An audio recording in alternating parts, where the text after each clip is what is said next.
முல்லைத்தீவு இலங்கைக்கு சோறும் போடும், இலங்கையில் உள்ள அத்தனை பேருக்கும் கறியும் கொடுக்கும். அண்ணன்டாடி சாப்பிட்றதுக்கே வழி இல்லாத நிலப்பாட்டில் இருக்கணும்.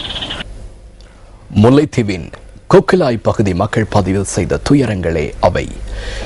யுத்தம் ஓய்ந்த பின் பல்வேறு எதிர்பார்ப்புகளுடன் தமது கிராமங்களில் இவர்கள் மீள குடியமர்த்தப்பட்டுள்ளனர். முல்லைத்தீவு மாவட்டம் யுத்தத்தினால் சந்தித்த இழப்புகள் ஏராளம். யுத்தத்தின் தீவிரத்திலிருந்து தமது உயிர்களை பாதுகாத்துக் கொள்ள காலத்திற்கு காலம் இடம்பெயர்ந்த முல்லைத்தீவு மாவட்ட மக்கள் தற்போது படிப்படியாக மீள குடியமர ஆரம்பித்துள்ளனர். 27 ஆண்டுகளின் பின்னர் தமது சொந்த மண்ணில் கால் பதிக்கக்கூடிய வாய்ப்பு கரைத்துறை பற்று பிரதேச செயலாளர் பிரிவுக்குட்பட்ட கொக்கிலாய் கிராம மக்களுக்கு கிடைத்துள்ளது.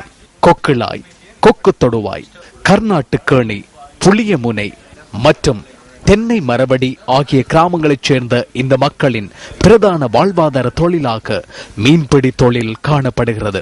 இவர்கள் கொக்கிலாய் ஆற்றை நம்பியே தமது ஜீவனோபாயத்தை முன்னெடுத்து வருகின்றனர். இலங்கையில் இறால் விளைச்சல் அதிகமாக உள்ள இடங்களில் கொக்கிலாய் ஆறு முக்கிய இடம் பிடிக்கிறது. எனினும் தமது அதிகாரத்தை பிரயோகித்து சிலர் கடற்றொழில் அமைச்சினால் தடை செய்யப்பட்ட மீன்பிடி முறைகளை பயன்படுத்துவதனால் இறால் உற்பத்தி வெகுவாக குறைந்துள்ளதாக மீனவர்கள் குற்றம் சுமத்துகின்றனர். இயந்திர படகு பாவனை முற்றாக தடை செய்யப்பட்டுள்ள நிலையிலும் இயந்திரங்களை பயன்படுத்துவதனை அவதானிக்க முடிகிறது. கனவேருக்கு, அதாவது எங்களோட மக்களுக்கு பெரிய ஒரு சொர்க்கமாக இருந்த இந்த ஆறு, இதில் நாங்கள் இந்த 30 வருஷமாக இல்லாமல் விட்ட, அதாவது இந்த இடம்பெயர வேண்டிய நிலை வந்ததுக்கு பிறகு குடியேறின ஆட்களால் கடல் ஆறுகளின் சட்டங்களை மீறி அத்தனை தடை செய்யப்பட்ட தொழிலையும் இந்த ஆற்றுல பயன்படுத்தி கொண்டிருக்கிறதால இந்த இனப்பெருக்கங்கள், இந்த இறால் இதுகளில் உள்ள இனப்பெருக்கங்கள், மீன் இனங்கள் இனப்பெருக்கம் எல்லாம் குறைஞ்சு நாங்கள் இதை சாதாரணமாக அந்த ஒரு ஒழுங்கு அமைப்புகளில் இதை தொழில் செய்து வந்த இந்த தொழில்கள் எல்லாம் இல்லாமல் போய் அற்று போய் கொண்டிருக்குது. சொல்லுக்கு அடங்காத நிலப்பாட்டெல்லாம் தொழில் செய்கிறான். போட் ஓட்டத்தை நாங்கள் நிறுத்த சொல்லியிருக்கிறோம். கூட்டு விளையாண்டு சொல்லி ஒரு தடைப்பட்ட பொருள் அதை நிறுத்த சொல்லியிருக்கிறோம். அதை எதுவுமே இங்கே நடத்தப்படுற மாதிரி இல்லாமல் கிடக்கு. தடை செய்யப்பட்ட தொழில்களான போட் என்ஜின், கூட்டு வலை பாவித்தல், சிறுகண் கொண்ட வலைகளை பாவிப்பதால் இந்த தடைகளால் பெறுகிற இனம் வெகு சரியாக குறைந்து போயிருக்கிறது. முன்னைய காலத்தில் எங்கள் அப்பாக்கள் இறால் பிடிக்கிற காலத்தில் சொல்லிக்கணும், கிலோ கணக்கு சொல்கிறத, கிலோ ஆத்தலன்னு சொல்கிறத, பெட்டி கணக்கெலாம் இந்த ஆற்றுல இறால் வீச வேண்டும். பெட்டி, ஒரு பெட்டி, 2 பெட்டி என்ன. ஆனால் இன்றைய காலத்தை பொறுத்தளவில் அரை கிலோ, 100 கிராம், 150 கிராம் என்ற விதத்திலாம் இன்றைக்கு இந்த இறால் பிடிபட்டு. நிம்மதி பெருமூச்சு விடும் எதிர்பார்ப்புடன் தமது சொந்த நிலங்களுக்கு திரும்பிய இந்த மக்களின் குரல்களுக்கு அதிகாரிகள் செவிசாய்ப்பார்களா? கொக்கிலாய் ஆற்றை நம்பி வாழ்க்கையை முன்னெடுக்கும் சுமார் 2000 குடும்பங்களின் வாழ்க்கை வளமாகும் நாள் எப்போது உதயமாகும்? பயணிகளுக்கு இடையூறு விளைவிக்கும் வகையில் செயற்பட்ட குற்றச்சாட்டின் கீழ் கைது செய்யப்பட்ட குறவர்கள் 4 கலகித்திறன் நீதவான் என்று பிணையில் விடுவித்துள்ளார். எனினும் பிணை பணத்தினை செலுத்த முடியாமையினால் அவர்களில் 3 எதிர்வரும் 30ஆம் தேதி வரை விளக்கமறியலில் வைக்கப்பட்டுள்ளனர். கண்டியிலிருந்து குருநாகல் நோக்கி பயணித்த பஸ் ஒன்றிற்குள் நாகப்பாம்பு ஒன்று தென்பட்டமையின் காரணமாக அமைதியின்மை ஏற்பட்டுள்ளது. பயணிகளினால் வழங்கப்பட்ட தகவல் ஒன்றை அடுத்து குறித்த பஸ் நேற்றிரவு கலகெதிர பகுதியில் வைத்து சோதனைக்கு உட்படுத்தப்பட்டதாக போலீசார் குறிப்பிட்டனர். இதன்போது 9 நாகப்பாம்புகள், 2 மலைப்பாம்புகள் மற்றும் 2 குரங்குகளை தாம் கைப்பற்றியதாக போலீசார் கூறினர்.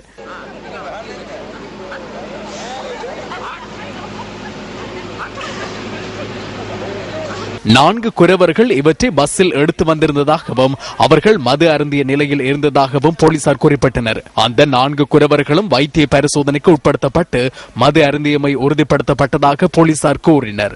சந்தேக நபர்கள் இன்றைய தினம் நீதிமன்றத்தில் ஆஜர்படுத்தப்பட்டதுடன் இதன்போது மலைப்பாம்புகள் 2ஐயும் வனவிலங்கு அதிகாரிகளிடம் ஒப்படைக்குமாறு உத்தரவு பிறப்பிக்கப்பட்டது. நாகப்பாம்புகள் மற்றும் குரங்குகளை குறவர்களின் தலைவரிடம் ஒப்படைக்குமாறு உத்தரவு பிறப்பிக்கப்பட்டுள்ளது. இதற்கமைய குறித்த விலங்குகள் குறவர்களின் தலைவரிடம் ஒப்படைக்கப்பட்டுள்ளதாக போலீசார் குறிப்பிட்டனர். இலங்கையில் தடுத்து வைக்கப்பட்டிருந்த நிலையில் தப்பிச் சென்ற MV அமீனா என்ற கப்பலில் கடமையாற்றிய சிப்பந்திகளுக்கு சொந்தமான அனைத்து ஆவணங்களும் இன்று வணிக மேல் நீதிமன்றத்திடம் சமர்ப்பிக்கப்பட்டன. கப்பலில் கடமையாற்றிய சிப்பந்திகளின் கடவுச்சீட்டு உள்ளிட்ட பல ஆவணங்கள் இலங்கை அதிகாரிகளின் பொறுப்பில் இருந்ததாக வர்த்தக கப்பல் பணிப்பாளர் அஜித் செனவிரத்ன தெரிவித்தார். இந்த கப்பல் தொடர்பில் சர்வதேச ஊடகங்களும் அதிக கவனம் செலுத்தியிருந்தன. MV அமீனா தொடர்பில் வெளிவிவகார அமைச்சின் ஊடாக ஈரான் அரசாங்கத்திடம் முறைப்பாடு செய்யப்பட்டுள்ளதாக வர்த்தக கப்பல் பணிப்பாளர் அஜித் செனவிரத்ன குறிப்பிட்டார். கொழும்பு வணிக மேல்நீதிமன்றத்தின் உத்தரவிற்கு அமைய இந்த கப்பல் இலங்கையில் தடுத்து வைக்கப்பட்டிருந்தது. ஜெர்மனிய வங்கியொன்றில் குறித்த கப்பல் நிறுவனம் பெற்றுக்கொண்ட கடன் மீள செலுத்தப்படாமையினால் அந்த வங்கியினால் முன்வைக்கப்பட்ட முறைப்பாட்டிற்கு அமைய இந்த உத்தரவு பிறப்பிக்கப்பட்டிருந்தது.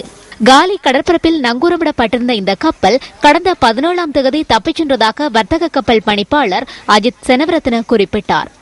கப்பல் தப்பிச் செல்வதனை தடுக்கும் வகையில் 12 கடல் மைல் தொலைவிற்குள் கடற்படையினர் துப்பாக்கி பிரயோகம் மேற்கொண்டுள்ளனர். நாட்டின் எல்லைக்குள் எவ்வித குற்றமும் இழைக்காத பட்சத்தில் அவ்வாறான கப்பல் ஒன்று 12 கடல் மைல் எல்லையை தாண்டி செல்லும் போது அதனை நிறுத்துவதற்கான அதிகாரம் அந்த நாட்டிற்கு இல்லை என ஐக்கிய நாடுகளின் சட்டத்தில் குறிப்பிடப்பட்டுள்ளது. இதேவேளை தடுத்து வைக்கப்பட்டிருந்த MV அமீனா கப்பல் அதன் தாய்நாடான ஈரானை சென்றடைந்துள்ளதென ராய்ட்டர்ஸ் செய்தி வெளியிட்டுள்ளது. ஈரானின் பண்டரபஸ் துறைமுகத்தில் நங்கூரமிடப்பட்டுள்ளதாக ராய்ட்டர்ஸ் செய்தியில் குறிப்பிடப்பட்டுள்ளது.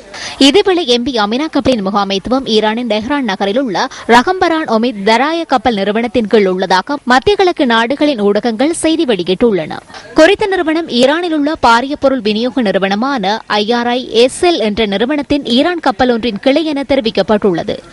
IRISL நிறுவனம் ஆயுத விநியோகத்தில் ஈடுபடுவதற்கு மேற்குலக நாடுகள் பல ஆண்டுகளாக குற்றம் சுமத்தி வருகின்றன. எனினும் இந்த குற்றச்சாட்டை அந்த நிறுவனம் நிராகரித்துள்ளதாக ஊடகங்களின் செய்திகளில் குறிப்பிடப்பட்டுள்ளது.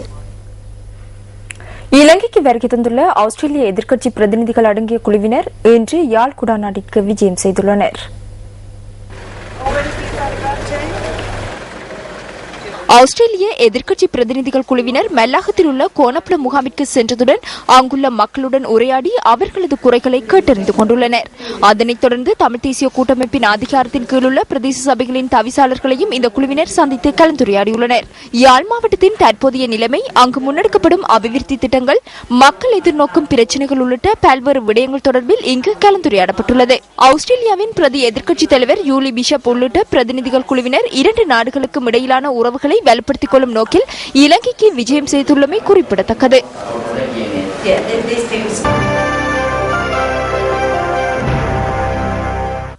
தொழில்நுட்ப வளர்ச்சி துரிதமடைந்துள்ள இந்த காலப்பகுதியில் மக்கள் இன்றும் பாரம்பரியத்தை கைவிடவில்லை என்பதற்கு இந்த செய்தி சிறந்ததொரு உதாரணமாகும். பாரம்பரியத்தை பேணும் வகையில் புதிரெடுத்து பொங்கல் பொங்கும் திருவிழா இன்று வாகரையில் இடம்பெற்றது. வாகரை கதிரவெளி பகுதியில் இந்த நிகழ்வு இடம்பெற்றுள்ளது. விவசாயிகள் நெல்லை அறுவடை செய்து உரலிலிட்டு குற்றி அரிசியாக்கி பொங்கல் பொங்கியுள்ளனர். இதனையடுத்து கதிரவெளி புச்சாங்கனி ஸ்ரீ செந்தூர் முருகன் ஆலயத்தில் விசேட பூஜைகளும் இன்று இடம்பெற்றுள்ளன.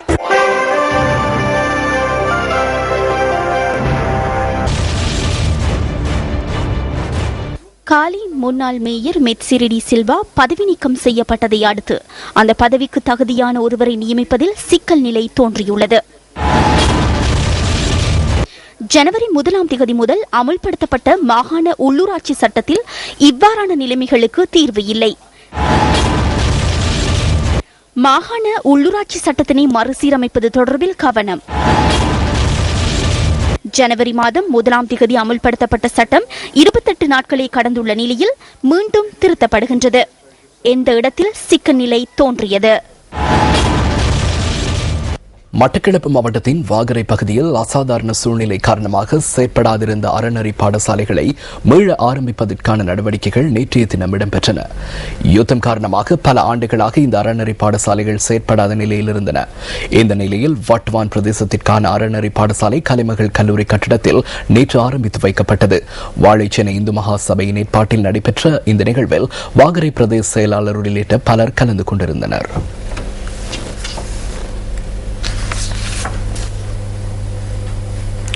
மதுபோதையில் ரயிலை செலுத்திய சம்பவம் தொடர்பில் பொதுகர பகுதியில் கைது செய்யப்பட்ட ரயில் சாரதி மற்றும் உதவியாளர் ஆகியோர் பணி இடைநிறுத்தம் செய்யப்பட்டுள்ளனர்.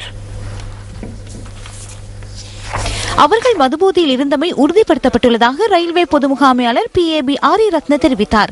சம்பவம் தொடர்பில் விசாரணைகளை மேற்கொள்வதற்கு 2 மேலதிகாரிகள் நியமிக்கப்பட்டுள்ளதாகவும் அவர் குறிப்பிட்டார்.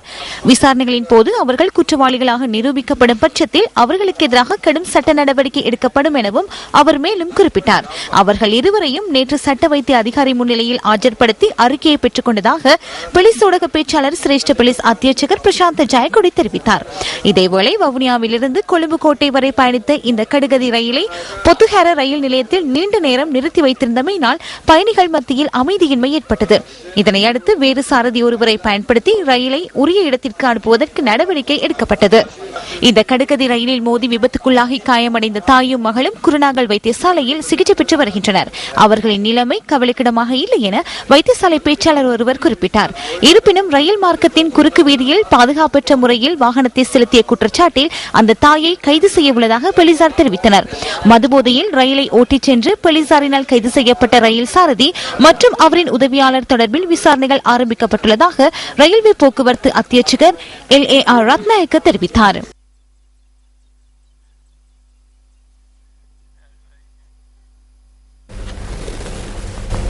பத்திரிகைகளில் இன்றைய தினம் வெளியான கேலி சித்திரங்களிலிருந்து நாம் தெரிவு செய்த கேலி சித்திரம் அடுத்து.